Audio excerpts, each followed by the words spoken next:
Hey Biscuit here, Fuchsia here. So, today we're going to play Dragoncraft and it's Burn Natura. I guess it's a kind of a new archetype. Try Dragon Hunt, kind of new spell. You put a hand spur into your hand, and even though this seems terrible because it's a 4-play deal 3, the difference is that it can deal to an enemy, so it can deal to their face. And then of course with Rowan, it can deal 4 because of the Curse of the Black Dragon and the Dragon's Player Spear. You also have extra damage. And then you have Filene, which gives you extra removal options on top of that. And yeah, all the other cards here just like to draw and ramp and to deal more damage. Draconic Mercenary here as a failsafe for like if you have a free 9 point turn, you can just plop this down and then it'll keep reducing Hellframe Dragons for Windblast Dragons for you, which is a 5/5 storm. So yeah, pretty okay concept. We'll see how it plays, if it's any good. Alright, first match I'm gonna show is against Runecraft. To be honest, Runecraft isn't the best deck right now. I think their best deck is now like Whims, but this match like shows the power of this deck more thoroughly, so I thought I'd show it. Turn 1, I kind of don't want to play Dragon Hunt just because I want to get the damage with the dragon, with the Rowan Dragonlance for the for the extra damage with Dragon Slayer Spear, and he would have like healed it up anyways. You can have an argument that like playing Dragon Hunt early is pretty good because you get the Dragon's Hand Spurs early, which saves you PP in the long term, but I don't know, I like doing this. And then I get a Gina, so I play it, of course, with the Natural Great Tree, so I have good tempo, and I have a ramp. And then the next turn, I'm planning on just because I have 2 Natural Great Trees, I fuse one of them to a Gina, and then play the other one. I could have played the Rowan here, but honestly, I want to play the Rowan at a turn when I have 7 play points, where I have overflow, which is next turn anyways. So yeah, I just let it sit in my hand for now. The Isabel here, able to remove the 3/3, but having a bit of a hard time with the 2/2. Of course, there's a Crystal Witch right there. Yeah, pretty standard plays from them here. Trade into my 3/3. Time to play the Rowan here. Of course, first touching thoughts because it refunds a PP. And trade here, and then because this is up, it adds damage. You deal all damage, so including this. So I just trade here because I know I can deal 3 damage. Then finally use my Dragon Hunt. This also procs, and I deal a total of 5 damage in 1 turn, just with 1 play point basically. Here they play another Isabel. Probably trying to get to that magic 7 spell mark.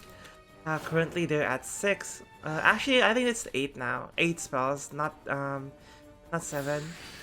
So either way, I play a Gina here to ramp further. A Dragon Hand Spurs their face, and I play a Natural Great Tree just to draw. I would have preferred to like remove this without even the Gina here, but couldn't find a way, so I just traded. Extra damage again because of an empty board with Curse of the Black Dragon. And here we see Kuan being played. Kuan is quite powerful, especially with 5th into the Celestial Shikigami. This makes it so that it makes it so that I basically can't go face with a Storm Follower unless I remove 2 of those. And to be honest, the thing I was most afraid of was this card they played, Guild Assembly. But fortunately, it seems like they haven't evoed it 5 times, so they don't restore 5 to their leader, which is good for me because now I have a clear path to lethal. Just try to like Hasper, and I was thinking of like clearing board so that Curse can go face and then maybe try and find another ping. But lo and behold, Dragon Hunt, another one is pulled, and this is the power of Dragon Hasper, right? Just go face without without caring about these followers. And yeah, we won.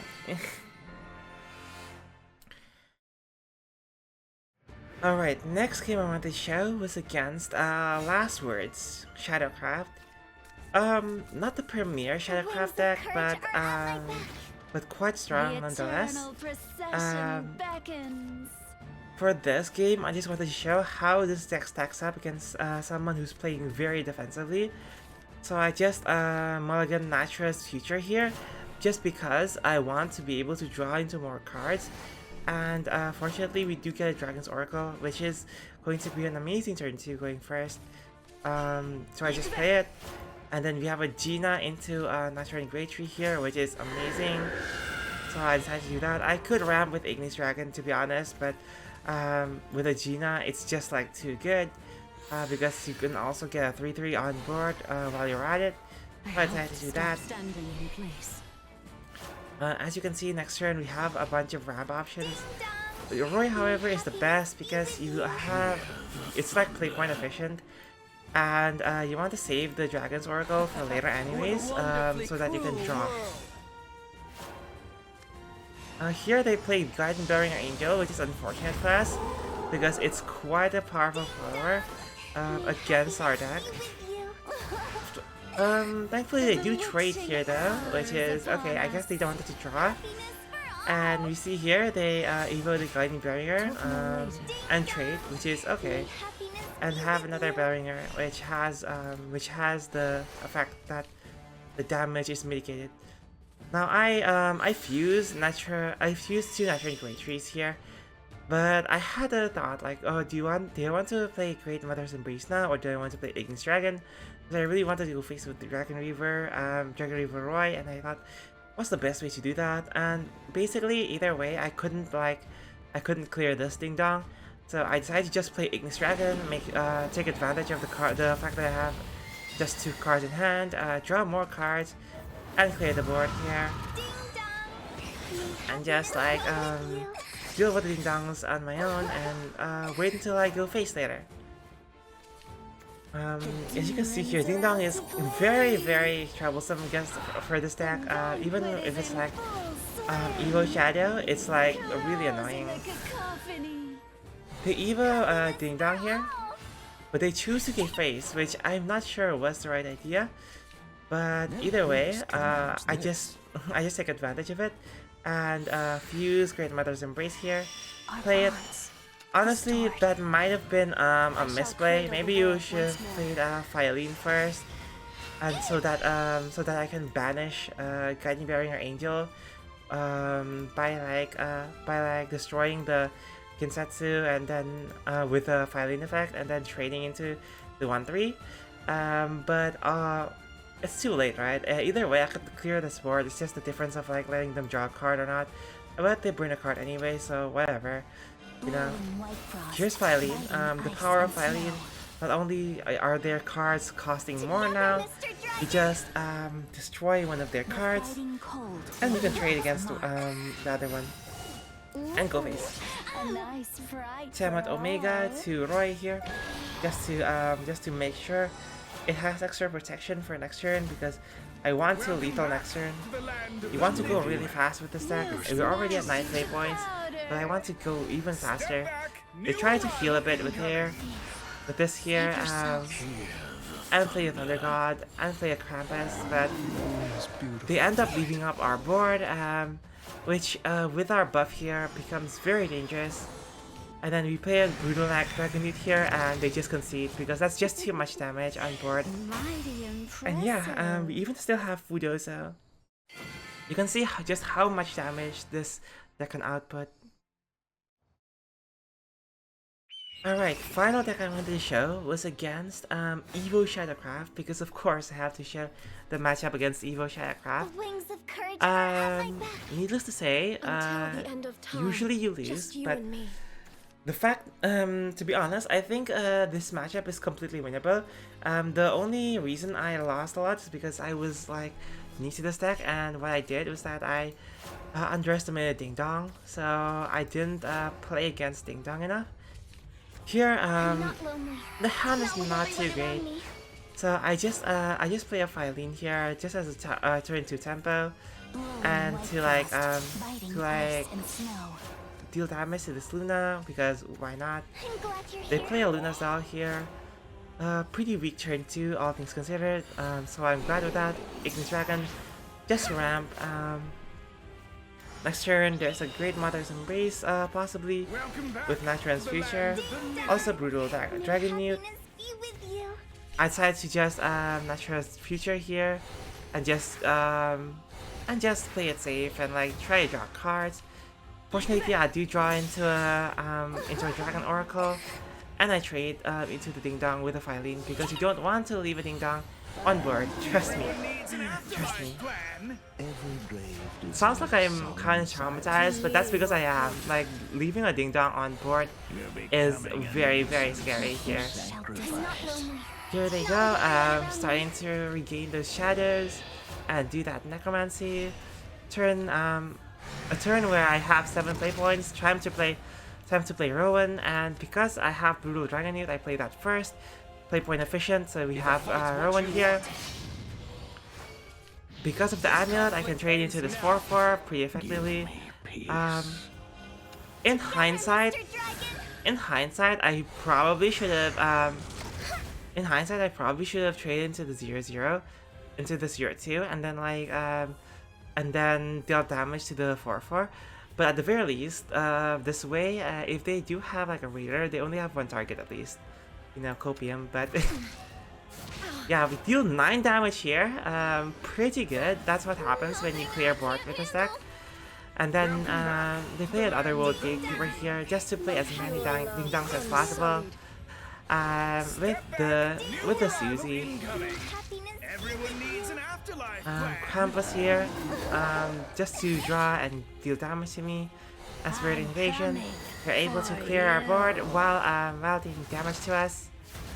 And yeah, this is looking a bit dire because we're both at 13, but then I draw the Dragon Hunt, and Dragon Handspur is just so clutch because now we have damage, and they just give up because we have Dragon Handspur to face, Evo the Brutal Dragon Newt, and how the burn. So alright guys, so those were the games. Quite fast games. I think it makes sense because this is supposed to be like a really aggressive deck, a deck where you really want to go fast and deal a lot of damage to the opponent. So yeah, with the Rowan Dragon Lance, the Dragon Slayer Spear deals a bunch of extra damage, especially if you can clear board every turn. With Fudo here as an extra damage dealer, but also you have Roy with the Enhance that can deal a bunch of damage, and then Brutal Dragon Newt, which is just insane. I don't know how they printed this card because it's like a 5/5 with deal 5 damage to an enemy follower, usually a ward. And Dragon Hunt, surprisingly very good. Not only does it have initial damage, but it also gives you Dragon Handspurs, which deals 3 damage. And if you have Rowan's amulet up, it deals 4 damage, and it goes through wards, which is pretty huge. And to survive, you also have Filene, which helps you survive by like being really good removal alongside Great Mother's Embrace, which is, to be honest, very necessary, like recovery. With Ignis Dragon, Dragon Oracle, and Gina, you have like a bunch of ramp too. So especially with Roy on turn 5 too. So it's not like you're lacking ramp. I think the weakness of this deck is like if you don't go fast enough and you just kind of brick. That is kind of possible. To reduce that though, you do have trees from, for example, Natura's Future and Touching Thoughts. And of course, if you have the 9 play points, which you did not have in these games, you can play Dragon Knight Mercenary and just go ham every turn. So yeah, all in all, pretty fun deck. Even though the title of the deck is this, I actually don't hate this deck. So yeah, guys, I hope you have fun with this deck if you choose to play it. Anyways, if you liked this video, give it a thumbs up. If you loved it, give me a sub. And like always, have a great day. Hey Biscuiteers, hey Biscuiteers.